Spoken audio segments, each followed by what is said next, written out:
బాపట్ల నియోజకవర్గం గురించి చూద్దాం. గుంటూరు జిల్లా బాపట్లలో గత అసెంబ్లీ ఎన్నికల్లో టీడీపీ నుంచి నరేంద్ర వర్మ పోటీ చేశారు.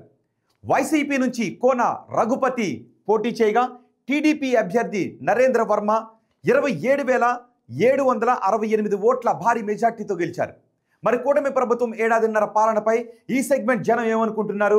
ఎమ్మెల్యే పనితీరుపై సంతృప్తిగా ఉన్నారా? ముఖ్యమంత్రి పనితీరుకు ఎటువంటి రేటింగ్ ఇచ్చారు? నారా లోకేష్, పవన్ కళ్యాణ్, జగన్ గురించి సెగ్మెంట్ ప్రజలు ఏమనుకుంటున్నారు? ఓవరాల్గా కూటమి ప్రభుత్వంపై జనం మాటేంటి? బిగ్ టీవీ ఎక్స్క్లూజివ్ సర్వేలో చూద్దాం. ముందుగా ఎన్నికల సమయంలో ఎమ్మెల్యే నరేంద్ర వర్మ ఎటువంటి హామీలు ఇచ్చారో చూద్దాం. బాపట్ల నియోజకవర్గంలో మంచినీటి చెరువులను ఏర్పాటు చేస్తాను అంటూ ఆయన నియోజకవర్గ ప్రజలకు హామీ ఇచ్చారు. అలాగే బాపట్ల కర్లపాలెం రోడ్డు కాలువపై ఫ్లైఓవర్ను నిర్మిస్తాను అంటూ నియోజకవర్గ ప్రజలకు హామీ ఇచ్చారు. ఆ ఫ్లైఓవర్ ఆ నియోజకవర్గానికి ప్రజలకు చాలా అవసరం. బాపట్లలో డ్రైనేజ్ సిస్టమ్ అప్గ్రేడ్ చేయడానికి నియోజకవర్గ ప్రజలకు నరేంద్ర వర్మ హామీ ఇచ్చారు. బాపట్ల నియోజకవర్గంలో ఇప్పటికీ ఉన్న సమస్యలు ఏంటో చూద్దాం. బాపట్ల మెడికల్ కాలేజీ నిర్మాణంలో జాప్యం జరుగుతుంది. గత సర్కారు మెడికల్ కాలేజ్ కోసం 475 కోట్ల రూపాయలు మంజూరు చేసింది. అయితే ఇప్పుడు ప్రభుత్వం పీపీపీ పద్ధతిలో వెళ్తోంది. కానీ జనం, స్థానికులు పీపీపీ పద్ధతిలో మెడికల్ కాలేజీలను వద్దు అని అంటున్నారు. ఇక నిర్మాణ పనులపై క్లారిటీ రాకపోవడంతో ప్రజల్లో కొంత అసంతృప్తి కనిపిస్తోంది. అలాగే బాపట్లలో ప్రధాన సమస్యగా నిరుద్యోగం కూడా కనిపిస్తోంది. ఉద్యోగాల కోసం అక్కడ ఉన్న యువత హైదరాబాద్, బెంగళూరు, చెన్నైకి వలసలు వెళ్లాల్సినటువంటి పరిస్థితులు కనిపిస్తూ ఉన్నాయి. పరిశ్రమలను స్థానికంగా తీసుకుని రావాలి అని జనం కోరుకుంటూ ఉన్నారు. ఇక బాపట్ల నియోజకవర్గంలో ప్రధానంగా కనిపిస్తున్న మరో సమస్య వ్యర్థాల నిర్వహణ. వ్యర్థాల నిర్వహణ సరిగా లేక బాపట్ల నియోజకవర్గ ప్రజలు ఇబ్బందులను ఎదుర్కొంటున్నారు. మెయిన్ రోడ్ల దగ్గర చెత్త వేస్తున్నారు సిబ్బంది. చెత్త కాల్చినప్పుడు అక్కడ విషవాయువులు వెలువడుతున్నాయి. దాంతో ప్రజలకు చాలా ఆరోగ్య సమస్యలు వస్తూ ఉన్నాయి. ఇక టౌన్ బయట డంపింగ్ యార్డ్ పెట్టాలి అని జనం కోరుకుంటున్నారు, డిమాండ్ చేస్తున్నారు. అలాగే బాపట్ల సమీప ప్రాంతాల్లో డ్రైనేజ్ వ్యవస్థ చాలా అధ్వానంగా ఉంది. వర్షాలు కురిసినప్పుడు ఆ వర్షపు నీరు రోడ్లపైనే పొంగుతోంది. డ్రైనేజ్ వ్యవస్థను సక్రమంగా నిర్మించాలి అంటూ ప్రజలు కోరుకుంటున్నారు. ఎన్నిసార్లు ఫిర్యాదు చేసినా పరిస్థితుల్లో మార్పు రావడం లేదు అని అసహనం వ్యక్తం చేస్తున్నారు. ఎమ్మెల్యే నరేంద్ర వర్మ గురించి బాపట్ల నియోజకవర్గ ప్రజలు ఏమనుకుంటున్నారు? ఆయనకు అనుకూలంగా ఉన్న అంశాలేంటి, వ్యతిరేకంగా ఉన్న అంశాలేంటో చూద్దాం. ముందుగా పాజిటివ్ అంశాలు చూద్దాం. నరేంద్ర వర్మకు జనంలో మంచి పేరుంది. పార్టీ ఆఫీస్లో వారానికోసారి ప్రజా దర్బారు నిర్వహిస్తూ ఉన్నారు. ప్రజల వద్దకే తొలి అడుగు కార్యక్రమాన్ని నిర్వహించటం ప్రజల్లో ఆయనపై సానుకూలతను పెంచుతుంది. వేగేశ్వర ఫౌండేషన్తో ఆయన పేదలకు ఆర్థిక సహాయం చేస్తున్నారు, విద్యా సహాయాన్ని చేస్తూ ఉన్నారు. అలాగే ఈ సెగ్మెంట్లో డ్రైనేజీలు, కొత్త రోడ్లకు శంకుస్థాపనలు కూడా చేశారు. ఇక ప్రభుత్వ పథకాలు ప్రజలకు అర్హులైన వారికి చేరే విషయంలో ఆయన చాలా యాక్టివ్గా పనిచేస్తున్నారు అనే పేరు కూడా ఉంది. అంతేకాదు ఎక్సైజ్ సురక్ష యాప్పై అవగాహన పెంచడం కోసం ఆయన పెద్ద ఎత్తున కార్యక్రమాలు చేపడుతున్నారు. వైన్స్లలో మద్యం నాణ్యతను చెక్ చేస్తూ ఉన్నారు తరచుగా. ఇక తుఫాన్ మొంతా సమయంలో ఆయన చాలా కీలకంగా పనిచేశారు, చాలా యాక్టివ్గా పనిచేశారు. పునరావాస కేంద్రాలకు వెళ్ళి ఆయన స్వయంగా అక్కడ పరిశీలన చేయడం ప్రజల్లో ఆయనపై అభిమానాన్ని మరింత పెంచింది.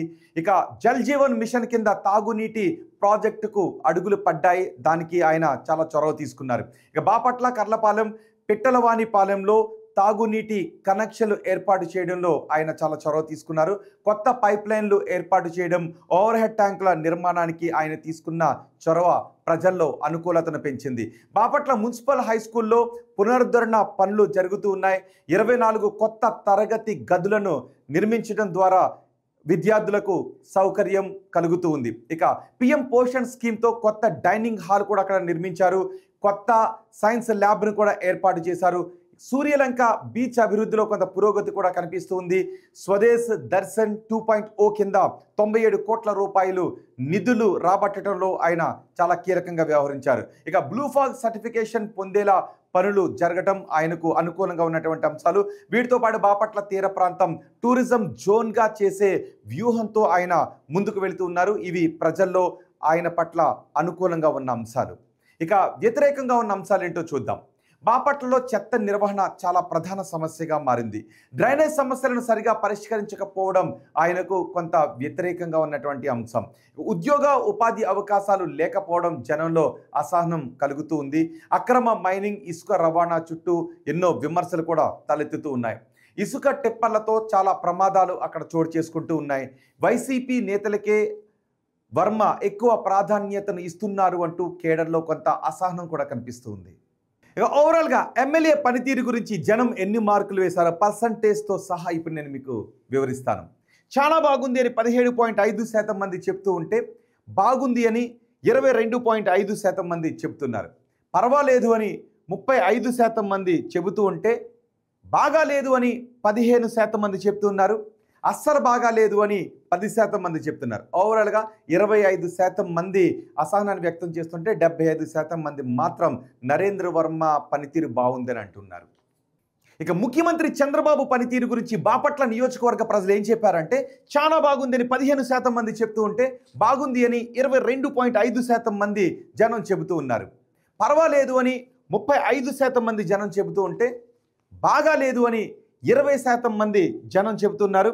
అస్సలు బాగా లేదు అని 7.5% మంది జనం చెప్తున్నారు. ఓవరాల్గా 27.5% మంది జనం మాత్రమే వ్యతిరేకంగా ఉన్నారు. మిగిలిన జనం అంతా చంద్రబాబు పనితీరుకు బాపట్ల నియోజకవర్గ ప్రజలు మంచి మార్కులు వేస్తున్న పరిస్థితి కనిపిస్తోంది. ఓవరాల్గా ప్రభుత్వ పనితీరు ఎలా ఉంది అని బాపట్ల నియోజకవర్గ ప్రజలను అడిగితే చాలా బాగుంది అని 17.5% మంది చెప్తున్నారు. బాగుంది అని 20% మంది జనం చెప్తున్నారు. పర్వాలేదు అని 40% మంది జనం చెప్తున్నారు. బాగా లేదు అని 15% మంది చెబుతూ ఉంటే అస్సలు బాగా లేదు అని 7.5% మంది చెబుతున్న పరిస్థితి కనిపిస్తుంది. మొత్తంగా 22.5% మంది మాత్రమే కొంత అసంతృప్తిగా ఉన్నారు. మిగిలిన జనం అంతా ప్రభుత్వ పాలనకు సానుకూలంగా ఉన్న పరిస్థితి కనిపిస్తోంది. ఇక వైసీపీ అధినేత ప్రతిపక్ష నేత జగన్ పనితీరు గురించి అడిగితే చాలా బాగుంది అని 17.5% మంది చెప్తున్నారు. బాగుంది అని 15% మంది చెబుతున్నారు. పర్వాలేదు అని 40% మంది జనం చెబుతూ ఉంటే బాగా లేదు అని 15% మంది జనం చెప్తున్నారు.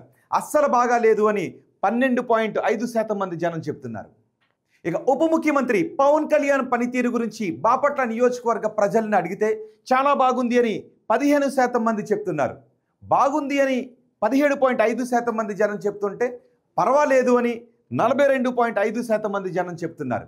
ఇక బాగా లేదు అని 15% మంది చెప్తూ ఉంటే అస్సలు బాగా లేదు అని 10% మంది చెప్తున్నారు. ఓవరాల్గా 25% మంది అసంతృప్తిగా ఉంటే మిగిలిన జనం సంతృప్తిగానే ఉన్నారు. ఇక మంత్రి నారా లోకేష్ గురించి బాపట్ల నియోజకవర్గ ప్రజలు వేసిన మార్కులు ఇవే. చాలా బాగుంది అని 17.5% మంది జనం చెప్తూ ఉంటే బాగుందని 25% మంది జనం చెప్తున్నారు. పర్వాలేదు అని 37.5% మంది జనం చెప్తుంటే బాగా లేదు అని 12.5% మంది జనం చెప్తున్నారు. అస్సలు బాగా లేదు అని కేవలం 7.5% మంది జనం మాత్రమే చెబుతున్నారు. ఇక అమరావతి పనులు పూర్తవుతాయా అని అడిగిన ప్రశ్నకు బాపట్ల నియోజకవర్గ ప్రజలు పూర్తవుతాయని 35% మంది నమ్మకాన్ని వ్యక్తం చేస్తున్నారు. కావు అని 22.5% మంది జనం చెప్తున్నారు. కావచ్చు అని 35% మంది ప్రజలు చెబుతుంటే తెలియదు అని 7.5% మంది బాపట్ల ప్రజలు చెబుతున్నారు. ఇక పోలవరం ప్రాజెక్టు పూర్తవుతుంది అనుకుంటున్నారని బాపట్ల నియోజకవర్గ ప్రజలను అడిగితే పూర్తవుతుంది అని 47.5% మంది జనం చెప్తున్నారు. కాదు అని 22.5% మంది జనం చెబుతూ ఉంటే కావచ్చు అని 20% మంది జనం చెప్తున్నారు. తెలియదు అని 10% మంది జనం అంటున్నారు. కూటమి ప్రభుత్వంలో ఉద్యోగ అవకాశాలు పెరిగాయా అనే క్వశ్చన్కు బాపట్ల నియోజకవర్గ ప్రజలు ఏం చెప్పారంటే పెరిగాయి అని 22.5% మంది జనం చెప్తున్నారు. పెరగలేదు అని 25% మంది జనం అంటూ ఉంటే పెరిగి ఉండొచ్చు అని 25% మంది జనం చెప్తున్నారు. తెలియదు అని 27.5% మంది జనం చెప్తున్నారు. వచ్చే ఎన్నికల్లో వైసీపీ అధికారంలోకి వస్తుందనుకుంటున్నారని అడిగిన ప్రశ్నకు బాపట్ల నియోజకవర్గ జనం 17.5% మంది వైసీపీ వచ్చే ఎన్నికల అధికారంలోకి వస్తుందని చెప్తుంటే రాదు అని 47.5% మంది జనం చెప్తున్నారు. రావచ్చు అని 10% మంది చెబుతూ ఉంటే తెలియదు అని 25% మంది బాపట్ల నియోజకవర్గ ప్రజలు చెప్తున్నారు. చంద్రబాబు తర్వాత ముఖ్యమంత్రిగా ఎవరైతే బాగుంటుందని అడిగిన ప్రశ్నకు పవన్ కళ్యాణ్ అయితే బాగుంటుందని 30% మంది అంటున్నారు. నారా లోకేష్ అయితే బాగుంటుందని 40% మంది జనం చెప్తుంటే తెలియదు అని 30% మంది జనం అంటున్నారు. ఓవరాల్గా ఇది బాపట్ల నియోజకవర్గం గురించి బిగ్ టీవీ సర్వే రిపోర్ట్.